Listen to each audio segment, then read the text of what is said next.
Bonjour, nous commençons la paracha Lech Lecha où nous arrivons maintenant à parler de Avraham Avinu, notre premier patriarche.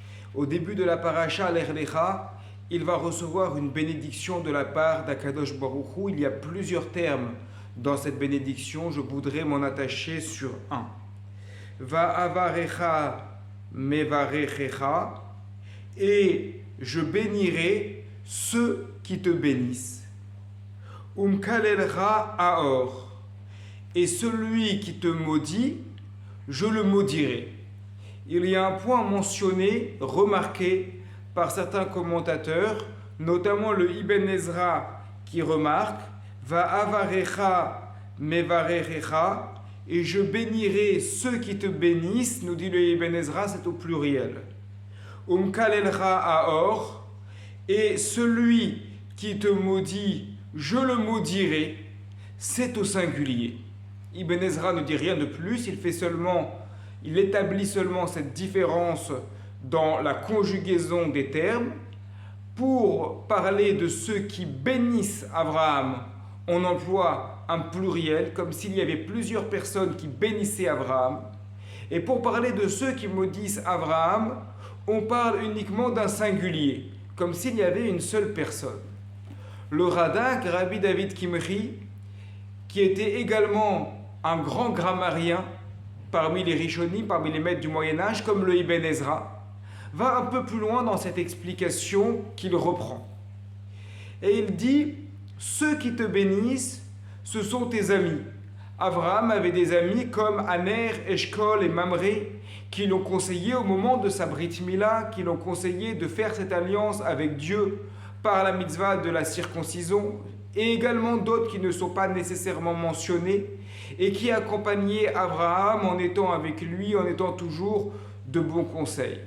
On voit effectivement que Abraham est aimé, notamment au moment de la paracha Chaye Sarah, lorsqu'il va acheter un caveau pour sa femme. On voit que tous les habitants de la ville qui sont autour de lui parlent d'une manière tellement gentille, tellement agréable, en lui disant « Tu es parmi nous, nous sommes là pour te rendre service, si tu as besoin d'un bout de terrain, nous te le donnons. » En revanche, celui qui te maudit, dit le Radak, ce singulier est employé pour bien mettre en avant que les personnes qui étaient contre Abraham étaient vraiment limitées. Il y avait très peu de personnes. C'est pour ça qu'il y a d'un côté l'emploi du pluriel, pour dire que beaucoup de personnes aimaient Abraham lorsqu'il s'agit de la bénédiction, et ensuite le singulier pour parler de la malédiction, parce que très peu de personnes critiquaient.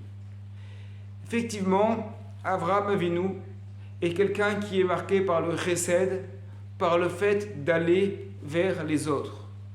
Or, à partir du moment où on va vers les autres, à partir du moment où on apporte quelque chose aux autres, où on les aide d'une manière sincère, sans arrière-pensée, uniquement par bonté d'âme, eh bien la logique humaine veut qu'il y ait un retour.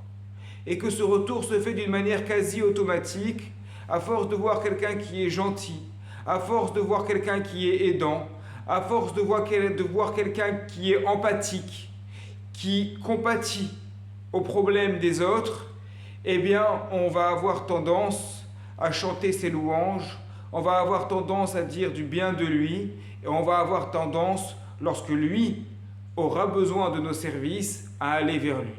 Évidemment, il y aura toujours une minorité de personnes qui critiqueront les autres, quoi qu'il arrive, et qui verront le mal dans l'attitude de la personne, quoi qu'il arrive. Avraham Avinu aussi, dans sa vie, a dû se retrouver dans une guerre, ça lui est arrivé. Il a eu également Nimrod, nous dit le Midrash, contre lui. Donc même quelqu'un d'aussi juste et d'aussi bon qu'Avraham Avinu a une minorité d'ennemis. Mais la grande majorité, c'est pour ça qu'on parle de ceux qui le bénissent au pluriel, la grande majorité des gens sont capables de reconnaître lorsqu'en face d'eux, ils ont quelqu'un de sérieux, quelqu'un d'aidant, quelqu'un de sincère. Et plus on s'investit sincèrement pour les autres, plus il y a un retour positif des autres vis-à-vis de nous-mêmes. Shabbat Shalom et à la semaine prochaine.